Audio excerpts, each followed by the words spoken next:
Hi, welcome back. Today we're going to be talking about veggie stock, vegetable stock. Now, vegetable stock can be used in many different soups, many different applications to make sauces. People that have maybe are vegetarians, they don't want to use chicken stock, they don't want to use beef stock, nothing like that. So veggie stock is a great alternative. Maybe they have an allergic reaction to meats or chickens, you never know. So what we're going to do first is we're going to create a sachet, which is just some herbs and spices to enhance the stock to begin with. So we're going to take in, first off, we're going to go and chop up some fresh garlic that I have.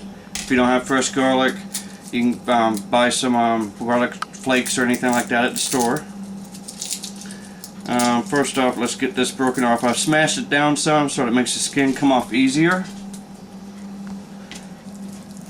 And after we peel the garlic,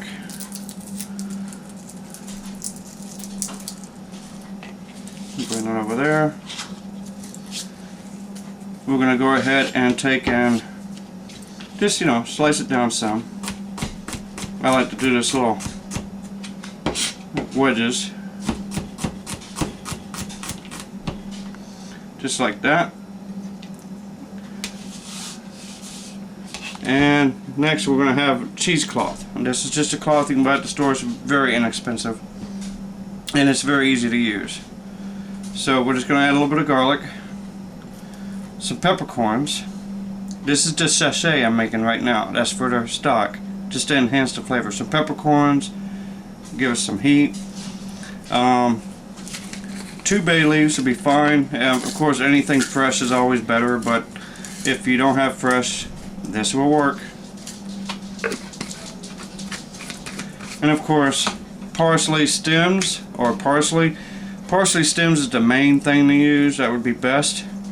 But if you don't have parsley stems, you can use dried.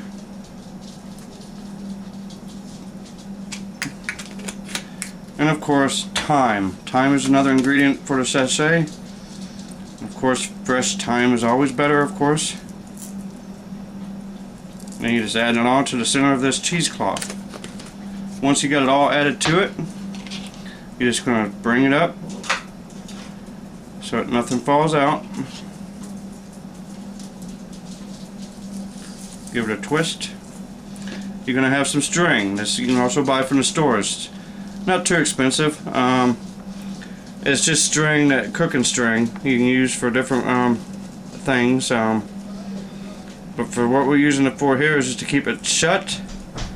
And then as we start the stock, we're going to be able to throw this into the stock and let the string hang out so we can pull it out when it's ready. So that is the sachet ready to go into our stock. Next off, we need, what we're going to use is about a gallon and a half of water, 6 quarts. I measured it out with just a quart jar. Provided by my wife. It's simple enough. Just fill it with water and pour it into the pot, which we have sitting on the stove here. That's a gallon and a half, 6 quarts. And then with that, we want to go ahead and add what we cut up last time. If you remember in my previous videos, we julienne some onions and carrots, and I saved all the cuts that I did, and that's what we're going to use. Now, a mirepoix is what we're talking about now. Mirepoix is 50% onion, 25% carrot, and 25% celery. That makes 100%, and that is a mirepoix. It gives the stock flavor and body as it cooks. And I have almost enough carrots in there, but I'm going to go ahead and chop up one more to add to what we have in there.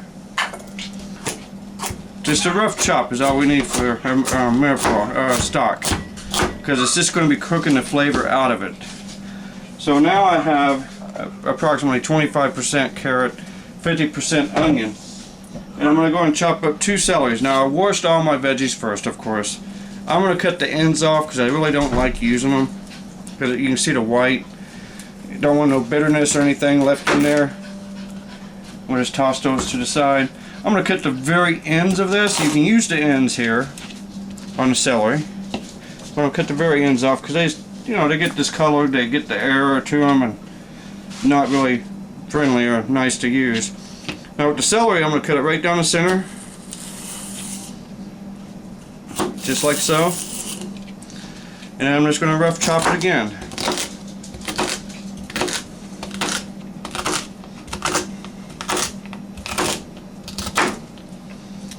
And then you just add that to what we have. And now we have our mirepoix. And to make a basic veggie stock is mirepoix, your sachet that you made in the beginning, and water. You're going to take and put everything into the pot. Okay, now for veggie stock, we're just going to put everything into the pot, just like so.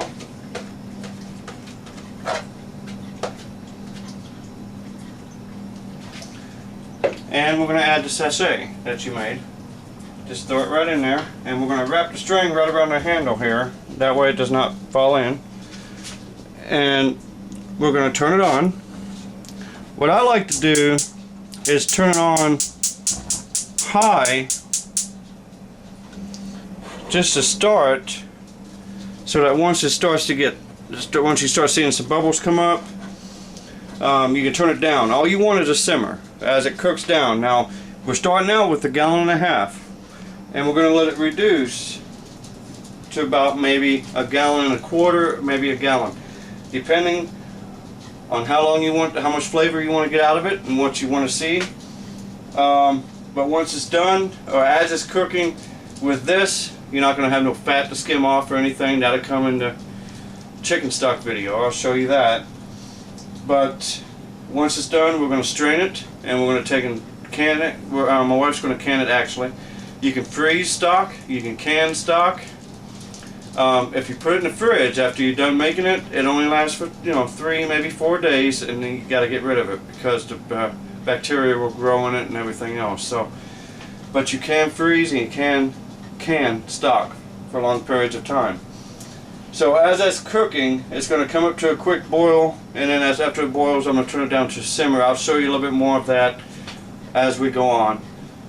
And once we hit that point, I'll come right back. Okay, we're back with the vegetable stock, and it's just starting to come to a boil. You see little bubbles coming up.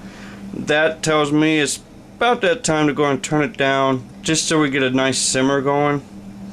And the length of time you're going to cook your veggie stock is only going to be about an hour, hour and a half max, because you don't have no bones to cook, you don't have nothing else going on except for veggies, and that should be good enough time to get that infused flavor into the water and make your stock. But we'll be back when it's time to take and get ready to strain it, and hope to see you then. Okay, we're back to check on the veggie stock. It's only been about 30-40 minutes, something like that. But as you can see, if you focus in on this, it's just a low simmer. You can see the veggies are moving around some. It's just simmering now. It's just cooking away. We're just trying to reduce the water that's in there, and that's going to give us a veggie stock when it's done. That's just a quick update on that. And when it's ready to be shut off, taken off the stove in order to strain it, we'll be back with you. Okay, we're back with the vegetable stock, and we're going to shut it off, and we are going to take and remove it, put it onto our board here,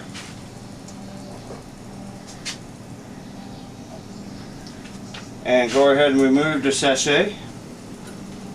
Well, they're also like overnight ones, like the grease.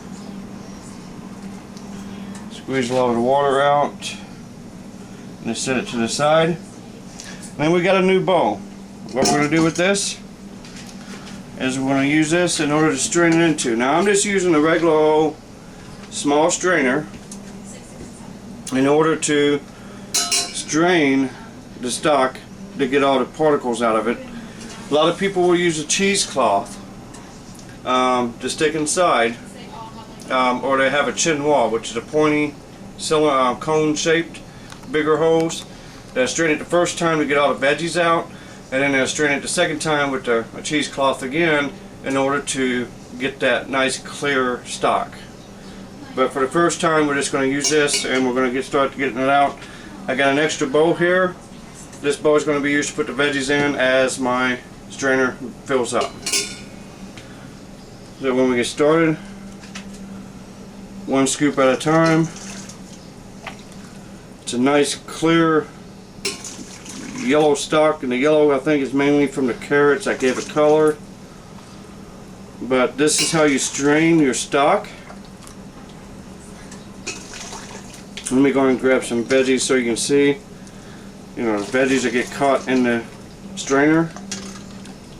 And as the strainer fills up, you can just take this and dump it right into your bowl that you have set to the side.